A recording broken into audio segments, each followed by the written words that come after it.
வணக்கம். அனைத்து உறவுகளுக்கும் இனிய மாலை வணக்கம். சோதிடத்தினுடைய தந்தை பிரகாசர முனிவர் பகவானை வணங்கி, சோதிடத்தினுடைய மேதைகள் அனைவரையும் வணங்கி, உங்களிடத்திலே ஒரு சிறு சோதிட குறிப்பை பகிர்ந்து கொள்ள வருகிறேன். ஒரு ஜாதகருக்கு சுகபோகமான வாழ்வு உண்டா? வண்டி வாகனம் உண்டா? அந்த வண்டி வாகனமும் சுகபோகமான சொகுசு கார்களாக அனுபவிக்கக்கூடிய பாக்கியம் இருக்கிறதா? அந்த சொகுசு கார்களும் புதிய கார்களாக அனுபவிக்கக்கூடிய பாக்கியம் இருக்கிறதா? அல்லது பழைய கார்கள் அனுபவிக்கக்கூடிய பாக்கியம் இருக்கிறதா? வீடு மனை யோகம் உண்டா? சுகபோகமான சொகுசு பங்களா அனுபவிக்கக்கூடிய பாக்கியம் இருக்கிறதா? சொகுசு பங்களா இருந்தும் வாடகை வீட்டில் வாழக்கூடிய பாக்கியம் இருக்கிறதா? ஜாதகனுடைய தாய் நல்ல முறையில் இருப்பாரா? ஜாதகர் மீது பாசம் கொண்டு இருப்பாரா?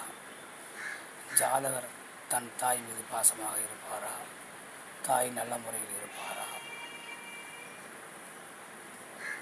ஜாதகர் ஆரம்ப கல்விக்கு பிறகு மேல் கல்வி தடையின்றி படிப்பாரா?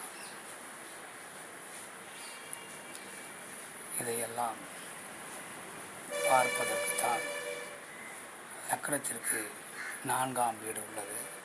சுகஸ்தானம், வண்டி வாகனம், மேல்கல்வி, தாய்ஸ்தானம்.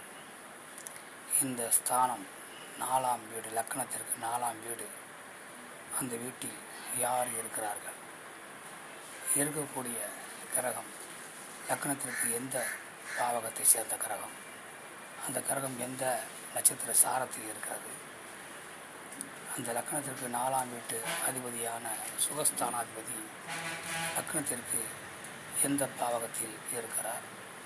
அவர் எந்த நட்சத்திர சாரத்தில் இருக்கிறார்? இந்த லக்னத்திற்கு 4ஆம் வீட்டை எந்த கிரகங்கள் பார்க்கின்றன? அந்த லக்னத்தில் இருக்கக்கூடிய கிரகம் எந்த வீட்டை பார்க்கிறது? அந்த லக்னத்திற்கு 4ஆம் வீட்டில் உள்ள கிரகம் எந்த வீட்டை பார்க்கிறது? அந்த சுகஸ்தானாதிபதி என்று சொல்லக்கூடிய லக்னத்திற்கு 4ஆம் வீட்டின் அதிபதி எந்த வீட்டிலிருந்து எந்த கிரகங்களை பார்க்கிறார்? அவரை எந்த கிரகங்கள் பார்க்கின்றன?